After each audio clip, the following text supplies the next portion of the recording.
Hello student, आं दा फोरोंनो लादों क्लास 10 नि मैथ्स लेसन 8 सोंथि बिदां 8.1 क्वेश्चन नम्बर 10 क्वेश्चना दङ जाबाय आखान्थि दान PQ आव Q आव खनाथि खना PR plus QR equal to 25 cm आरो PQ equal to 5 cm sin P cos P आरो tan P नि मानखौ दिहुन। दा जोङो नै बिनि मानखौ दिहुननांगौ। जोंहा होखानाय दङ नै PQ equal to 5 cm नै आरो PR plus QR equal to 25 cm जों बेखौ मोनसेखौ 1 नम्बर दोनबाय बेखौ जोङो 2 नम्बर दोनबाय। जोंहा सोंनाय बायदि आखान्थिथामाव Q आव खनाथि नै बेवहाय आङो खनाथि गोनां मोनसे आखान्थिथाम आखिनाय जाबाय PQR। दानिया जोङो खनाथि आखान्थिथाम PQR आव जोङो पाइथागरासनि फर्मुला बायदियै जोङो बेखौ बानायबोगोन। जेरै सिगाङाव बानायदोंमोन आङो सिगाङाव बानायदोंमोन याव ओइस याव पि याव प्लास होनानै बानायदोंमोन नाथाय आङो बेखौ दा PR स्क्वायर PQ स्क्वायर प्लास QR स्क्वायर होनानै आङो बानायनाय जाबाय। एखेयानो जायो। साप'ज नैयाव ओइस याव बि याव पि लायोब्ला एखेयानो जागोन। नोंसोरो बेखौ ओइस इकुवेल बि प्लास पि जे बेखौ पि स्क्वायर इदि बानायनो हागोन। आङो बेखौ बेबायदि फर्मुलायै आङो बानायनो सानबाय।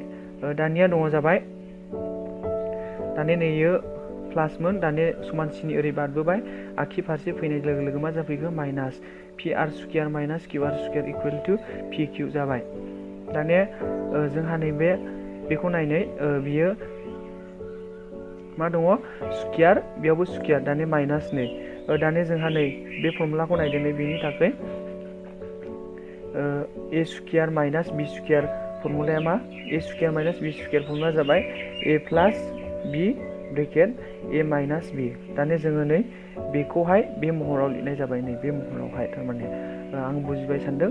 दानिया दङ PQ जोंनि PQआ मा दंमोन नै 5 थारमाने जोङो स्क्वायर PQआ दङ जोंनि 5 दानियावहाय मा होखो जोङो स्क्वायर 5 स्क्वायर जाबाय बियो दानिया जोंहा मा दङ नैबेनि बेलायाव PR प्लास QR आ जोंहा मा दङ बिनि भेलुआ नै 25 PR प्लास QR नि माना जाबाय जोंनिया 25 जोङो बेयाव 25 होलायबाय दानिया मा जाखो नैबे माइनासनि जोंनि भेलु गैया होमब्ला जोङो बेखौ ओरैनो दोनथ'बाय।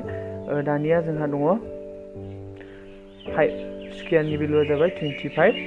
दानिया जोङो बे 25 खौ आगदा फारसे बारहोनाय लोगो लोगो मा जाखो बियो सानजा महराव दंमोन दानिया मा जाखो बियो राननाय महराव जाफैबाय।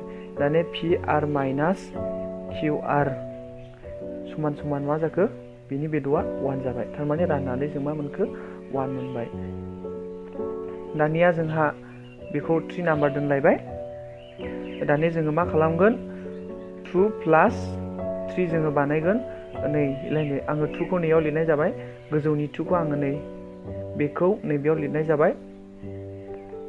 दानिया आरो 3 खौ नै आङो नैयाव लिरनाय जाबाय। दानिया जोङो नै PR यावबो PR दानिया जों PR मोननैखौ दाजाबोब्ला मा जागोन 2 PR मोनगोन।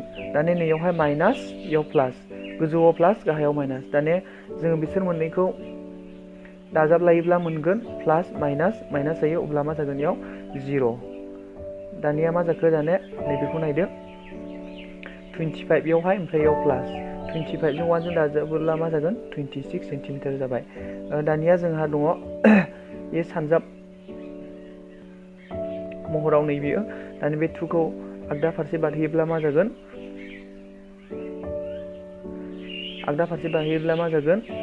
26/2 जाबाय। दानिया समान समान 26 खौ 2 जों रानोब्ला मा मोनगोन 13 सेन्टिमिटार अब्ला जों मोनबाय PR आ जोंनिया 13 सेन्टिमिटार।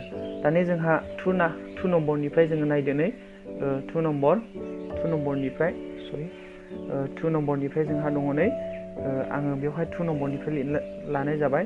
2 नाम्बाराव जोंनि बेबायदि दङ PR प्लास QR समान समान 25 सेन्टिमिटार। दानिया जोङो PR नि माना जोंनि मा नै 13 अब्ला जोङो मा खालामगोन PR आव 13 होबाय प्लास QR इकुवेल टु 25 सेन्टिमिटार। दानिया बे 13 खौ ओरै आगदा फारसे बारहोयोब्ला मा जागोन माइनास जाहैबाय 13 सेन्टिमिटार माइनास दानिया 25 निफ्राय 13 थाङोब्ला मा जाखो 12 सेन्टिमिटार दानिया जोङो मोनबाय किउआरआ 12 सेन्टिमिटार therefore sin p जोङो दानिया कुइसनाव सोंनाय बायदि जोङो sin p खौ जोङो दिहुनग्रोनोसै sin p नि फर्मुला दङ qr बाय pr थारमाने p बाय h होलाबो जायो दानिया qr बाय pr होलाबो जायो दानिया qr आ दङ जाबाय जोङो नै 12 सेन्टिमिटार आरो pr आ दङ जाबाय जोङो 30 सेन्टिमिटार केन्सेल दानिया मा जाखो 12 बाय 13 दानिया cos p नि फर्मुला दङ जाबाय जोङो b बाय h एबा pq बाय pr आङो यावहाय p बाय h खौ लिराखै आङो pq आरो pr जों आङो दिहुननाय जाबाय दानिया जोंहा pr आ दङ जोङो 5 सेन्टिमिटार आरो pq आ दङ जाबाय जोङो 5 सेन्टिमिटार आरो pr आ दङ जाबाय जोङो 13 सेन्टिमिटार केन्सेल 5 बाय 13 आरो 10p नि फर्मुला दङ जाबाय जोङो नै qr बाय pq qr आ दङ जाबाय जोङो 12 सेन्टिमिटार आरो pq आ दङ जाबाय जोङो 5 सेन्टिमिटार अब्ला सेन्टिमिटार केन्सेल अब्ला जोङो 12 बाय 5 जोङो मोनबाय आङो सानदों बुजिबाय बेखिनियानो ट्राइ खालामदो नोंसोरबो थेंक इउ जै बर' फरायसानि जै बड'लेण्डनि गोजोन्थों दाबोनो आंनि चेनेलखौ नों साबस्क्राइब खालामाखैब्ला अन्नानै खालामदो आरो गोदान भिडिअ फोरोंनायखौ नों मोनगोननाय बायदि नटिफिकेसन बेलखौबो थुन